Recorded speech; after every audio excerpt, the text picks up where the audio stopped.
day at Rushwick Cricket Club. And I've dressed for the occasion. Look! This. You didn't tell me it was going to be a cricket club. We're going to meet Garrington T. Yes. Here to do a solo set with us at Rushwick Cricket Club, which is a bit special to his heart. We'll find out more about this in a minute.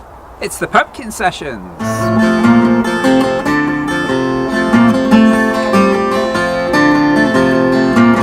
Friends said to take it easy. I only wonder why I can't give up that easy. Lay me down and die. Find a place that's cool and shady, where taste take the taste away. I met a widowed lady, couldn't waste the day.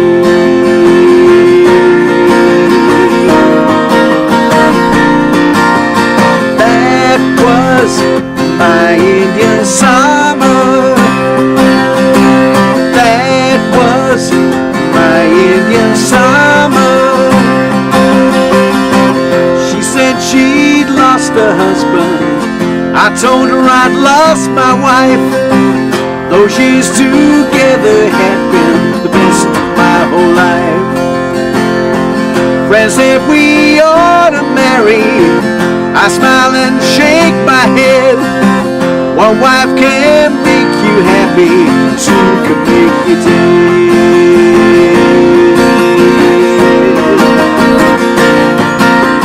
That was my Indian summer. That was my Indian summer.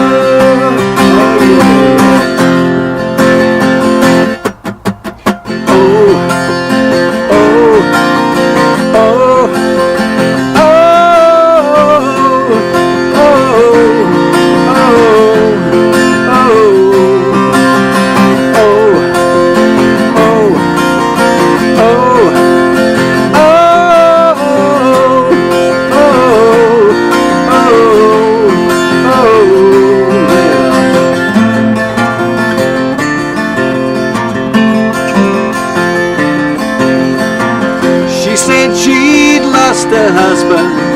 I told her I'd lost my wife. Those years together had been the best of my whole life. Friends said we ought to marry. I smile and shake my head. One wife can make you happy, two can make you dead.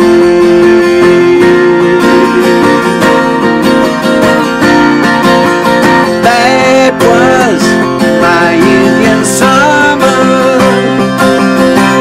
That was my Indian summer.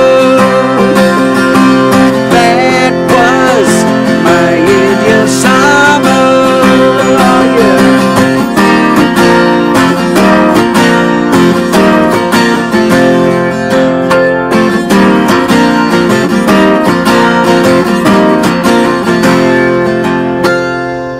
Session, and we've got Garrington T in the van here at Rushwick Cricket Club. Ex-Rushwick Cricket Club. Yes. Yeah. So what was the first song you did for us, Just? The first song was called Indian Summer, and it's by a band called Audience, and Trevor Williams, who's the bass player of Audience and writer of the song, said I could use it. So cool. Yeah, I don't think he's actually heard it played by anybody else, and Howard Worth was the man who sang the song, and the rest of the band. But it came from the album House on the Hill. So where are they from then? They were based all over the country. They were quite a big prog. Well, I want to say prog rock band, but they're a fairly big band in the late '60s, early '70s. They fell apart around about sort of 1974. Yeah. After about their fourth or fifth album. So. Yeah. But House on the Hill was, I think, undoubtedly the best of their albums. So that's what Trevor told me to say anyway.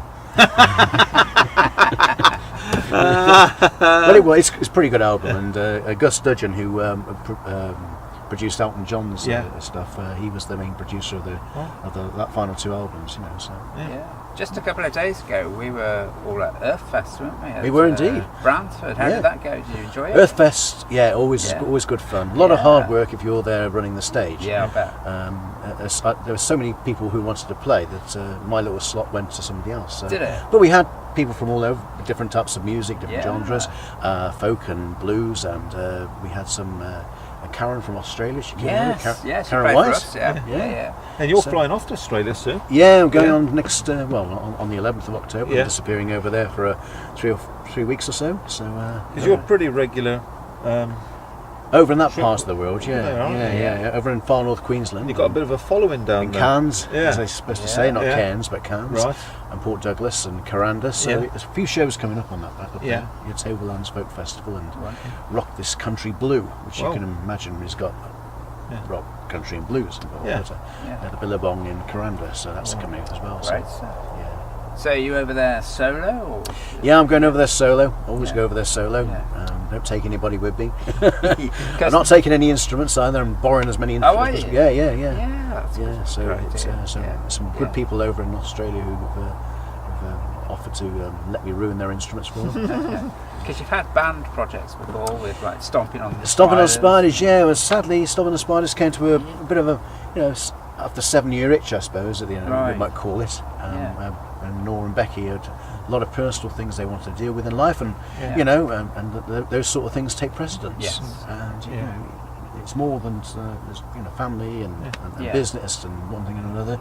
And when you're doing this part time, as we all do, you've got to keep a day job going. So there's no money in this music. No. Don't even think about it. Don't even. There's advice for you. Nor interviewing. But that's for sure. What about the second song you're going to do then? The second song is called 10,000 Miles, which is 10,000 miles is 10,000 miles as the crow flies from here to Cairns in Australia. So that's where I'm going. So as the crow flies, it's 10,000 miles. Just about 9,000 something other miles. But it's 10,000 miles seemed a good name for the song, and that featured on the last Stomping on Spiders album, which is called Blacklisted. It also features on the compilation album, which is called Director's Cut. So one of our last songs. Okay. But I had to keep it going, and I'm sure the guys don't mind me keeping it going. No, I'm sure. Which do you prefer, band or solo?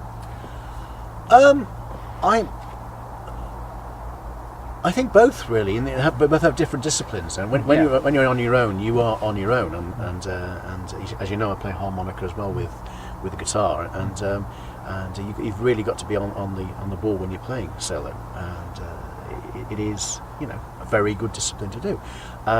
Equally, when you're playing with a band, and to be a really good band, you've got to be disciplined as well. But people there are good mates of yours, and sometimes you make a mess up. They will, if they're nice, cover it up. I know Nor Ali had to do an awful lot of covering up for me. I'm sure they did. He did. Over the 7 years we were together, I think I had more kicks on the shins than anything else. Because you were quite later to playing guitar, or? Yeah, I started when I lost my job 10 years ago. Okay. And I started off basically trying to sort of learn how to play the mandola, and I bought myself a mandola from a shop in Worcester. And from there onwards, I picked up my old guitar and I tried to play it. And then one day I was up at the Lamb Inn up at West Malvern, which is now sadly gone. They had the West Malvern sessions there, and Carol Lee Sampson was with the host for the night, and I didn't know anybody. Yeah, she's been here. Yeah, she has. Lovely lady. Yeah. And Carol, I said, this lady appeared next to me, sort of thing. And I said, I can do that. And she said, go on, why don't you ever go? As Carol does. And I said, no, you go on, you ever go and learn some songs, and then come back when you're ready. And I thought, okay, the challenge is laid down. And my first ever gig as a soloist was I think it was the middle of February 2007, I think it was, and it snowed all day. And we struggled to get up there, and I did 5 songs. Carol let me do 5 songs. Do you remember what you did? I know I did A Small Cigar by Jethro Tull. I know I did that one. I did a song by Alan Hull called Song for a Windmill, which I might bring it back into the solo set. Nice because choice. you like windmills, don't you? But I can't really remember all the rest of them. But those two sort of come out as a sort of... How did it go? Well, they let me back. Carol let me come back again, Couldn't have been too bad then, could it? and nobody threw things at me. No, so well, it's always a bonus. yeah. So, and then I started to work with Ryan, my son Ryan, who wanted to do lots of PA work. I mean, now he's a professional PA man. Right. And he wanted to do. So we set up an open mic. Well, not quite an open mic. It was like an invited guest sort of Right. session, a bit like the pumpkin sessions, but in a pub. Yeah. You know, and you had different people come along and perform, and that was at the Witch, and that's how it was. I was the host. I managed to play every week, and everybody had cheese in their ears, which was cool. And Ryan's sound was impeccable, and of course he became quite respected sound man around the area. So so that's how we started. I just had a crazy idea. John's out there watching. I think it'd be good in the next sessions to have John in the back on a bar kind of thing, pulling Ooh, pints. we could What do you get some think? optics going. Yeah, down in the back of the van there. What So a why aren't they cracking on there? idea. With like little dicky bow on and kind of How do you feel about that, John? yeah. He's shaking his head in That's for next summer's a project. nonchalant way. We'll get building the bar in the back and we'll be in there, mate. I'll be first in. Yeah. What's the third final song you're going to do? The final song is an instrumental called "Chasing Feathers," and it's a newbie, and I hopefully will be on my album, which I'm going to try and cut in the new year. It was going to be in September, but so many things going on. So hopefully, while the quiet time in January and February, I'll go and see Mr. Dave Draper. Yes. And I say, Dave, come on, you've got an album to cut. And Chasing Feathers is all about my two cats. Because when I came back from Australia in November 2014, there waiting for me were two kittens about that size, little tiddly-wins, 12 weeks old, and we just kind of got on, you know, as we do. And one's called Ned. He's the tabby cat who rugby tackles cars, and he's on version 5 of his life now. No more Ned. And Robbie, who is a bit like James May out of out of Top Gear. You know, he's so laid back. He's a real hippie guy. You know. He's a black and white long hair, and so and the song came from about when they just had their vaccinations. They were allowed to go in the garden. It was a February morning, as cold as it probably is now, Yes. with the east wind blowing. October. And I had my big coat on and I sat in a deck chair and watched them play around the garden, and they found a feather. So they chased it around the garden and one thing and another. We went back in the house when they were tired. They went to sleep, and the song came about. So Chasing Feathers, hopefully be on the new album. Wonderful. So, This ground means something to you, doesn't it? This ground. yeah. Yeah. I've spent a lot of my younger days here. Yeah. It's named after my father. It's called the Alfred Holding Memorial Ground, and my dad was the. There are a lot of people who actually work for Rushwood Cricket Club, and they still are very, very good people. But I think my dad did quite a lot of work for this place and helped to buy the ground, secure the ground, which is now going to be sort of there for generations of cricketers from, sort of coming up now, and old cricketers like Dave. Oh, Yes. I put on the whites today. I think he's loaned them off Jeffrey Boycott or Freddie Truman. Yeah, I'm not sure, really. But, The last time I Didn't wore wash this, them we very well, played, did he? we played the BBC, and it was a bit of a grudge match, and I don't think I cleaned them after. So Still got the grass. yeah. So Yeah. did you and your dad both play here? My dad played here, and he died. Sadly, died in 1980. Right. I played as a colt, as they used to call them those days. I Yeah. used to play on the nearest wicket, Ah. close to the pavilion here, and I never had the chance to play with my cricket with my father. But Right. he was a very talented cricketer from the point of view he could actually bat with both hands. So and also he's a particularly very good bowler. He used to bowl some really good leg breaks, and they used to sort of go whoa and turn like that. And, you know. We've noticed where cricket balls have actually hit the pavilion. Yeah, we're just looking at Well, this Shattered is tiles. a new pavilion. Is it? Yeah, the old pavilion. In fact, I should take you around in a bit. yeah, we're gonna have a tour round. Yeah. You're right with Yeah. that, Carl? We're gonna wander around the ground. Yeah, this is a new pavilion. This has been built in quite recently, around in the last 15 years or so. Yeah. Before that, it was a big wooden building where they carried on the back of a trailer with a tractor pulling it all the way from Upton on 7, Crikey. and it had more 6-inch nails holding that up. Well, every game they had to come from Upton on 7 to No, here. I think it No, was no, a no, no. permanent fixture. I mean, Oh, right. Yeah, no. I just assumed it was brought in. I'm losing it. Portable pavilions. There could be an opening there somewhere, perhaps. But, No, it was actually put here. It was actually put here, and prior to that, They were basically a small little a three-room building on the far side, which was made of sheet metal. Yeah. So Okay. had chassis and everything. But, Where can people find out about what you're up to? And I've only got a Facebook page at the moment, Okay. which is Garrington T Jones Music, and it's on Facebook. And so if you dig around for Garrington T Jones, you'll probably find it. And it's got a list of the gigs on there, permanently on there. I'm getting a website sorted out because the Stomping on Spiders website is now fading away. right. It will disappear in November, Okay. and there will be no more. So if you need to sort of get a few stories about the Stomping on Spiders songs and download a few tracks, you better go to the Stomping on Spiders website. But eventually I'll probably have a website to go when the album comes out, and we'll see how things go from there. You need it these days. Yeah. You do? Right, Yeah. we're here by the entrance, which does say the Alcolly Rushwick Cricket Club Memorial Ground. So, That's a brilliant kind of memorial, isn't Yeah. it? For- Yeah, Yeah. well, he worked very, very hard to secure this ground and Yeah. to ensure it was there for everybody in the future. Yeah. Yeah. Yeah, it was when he died in 1981. I think it was 1981. That's right. You know, it was a pretty tough call to try and think. Well, what they could Yeah. they remember him by? And Yeah. somebody said, well, you know, it's just he put so much hard work into the place. So yeah, this place actually was his second home for an awful long time. Yeah. My poor old mum, he was down here. Yeah. Every minute. Once he finished his gardening and got his gardening ready, Yeah. he was down here, doing something on the pavilion or doing something there with the team, the gang team and everything. So so that was it. So they kindly sort of named after the old dad. Wow. Nice. If you want to play cricket, that's it. www.rushwickplaycricket.com. Come on and have a game. If you live locally, bring your kids down as well. So I'm not part of this anymore. It's it's one of the things I moved on from. So don't do any sport. Too energetic.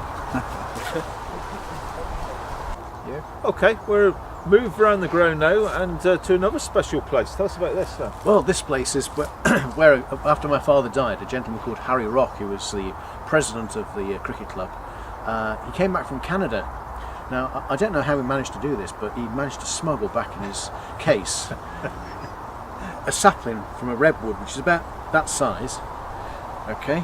Now, if you know, a Canadian redwood tree they grow to sort of hundreds of feet high, and so what they did after the ground was secure, they managed to they put all these all the members planted trees around the place, but Harry already planted his tree, and they had a little bit of a service from my father, and this is basically it started off like that in 1981, and now we're sort of like 2016, and it's getting quite big now. It is, it's just It's just about a metre wide.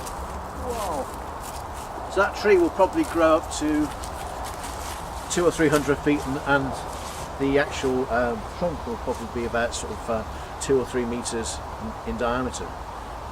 It's going to be a huge tree, Amazing. and it's going to, it's going to dominate the skyline. So Mr. Rock was, had a lot of foresight. So this memorial, not only the ground, but also this great redwood tree, which is growing up there, is going to sort of be there as long as the ground's going to be here. So, and that probably will be forever. So,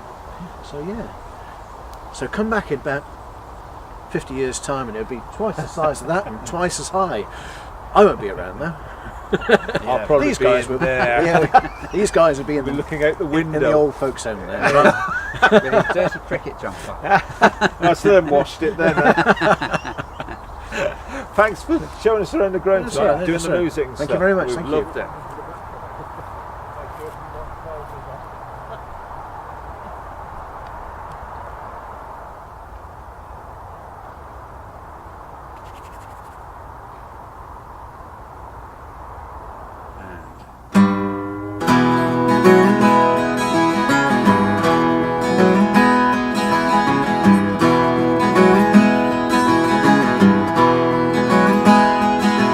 Streetlights on the port side fade away and flicker out of sight.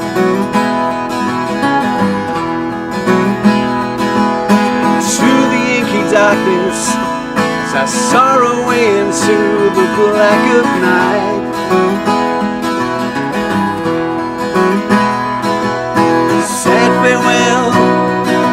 departure gaze.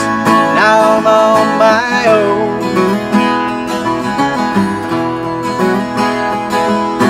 I have pain in my heart, so let me know. I'm traveling 10,000 miles from home. The angel of the cabin flits from seat to seat and row to row.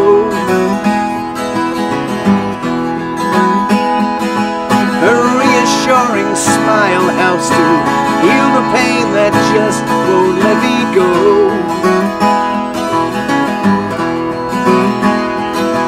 Please cut me loose, I need to free my mind here on my own.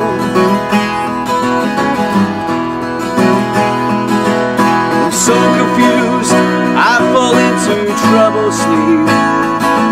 I'm traveling 10,000 miles from home.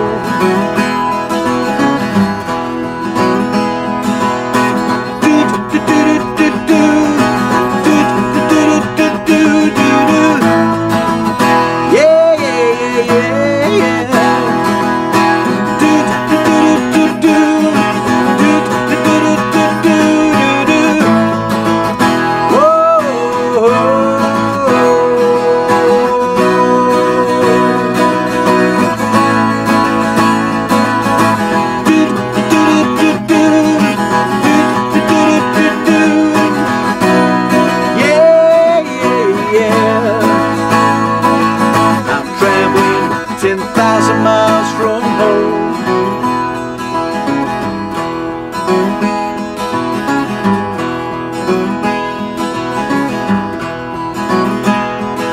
Always steadfast in my mission, resolute, and my aims were always true. But the dream became a nightmare. Now it's just the thing I have to do. In a tourist town, in a southern land, gotta make it on my own. There's too much to lose, I need to see this through. I'm traveling 10,000 miles from home. Here we go again.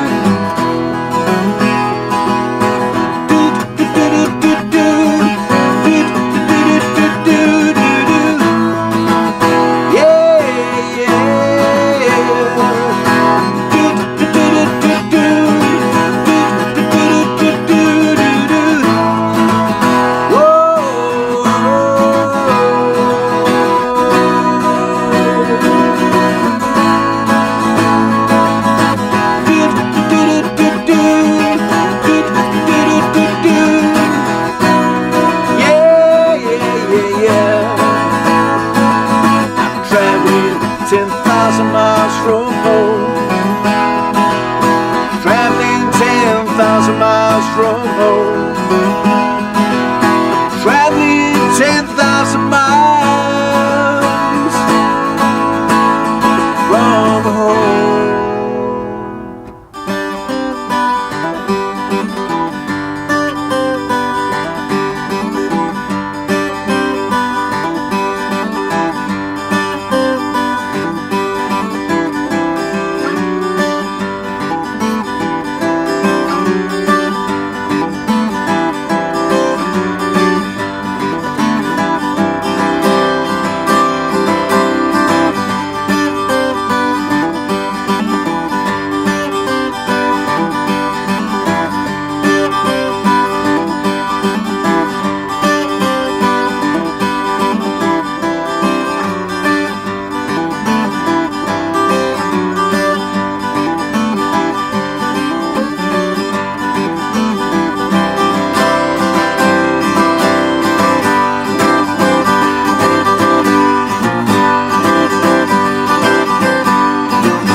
Thanks to Gazza Tea. What a cracking session that was. Yes. We're off to the pavilion now. Have a cup of tea and a slice Tea? of John's cake. Beer. Yeah.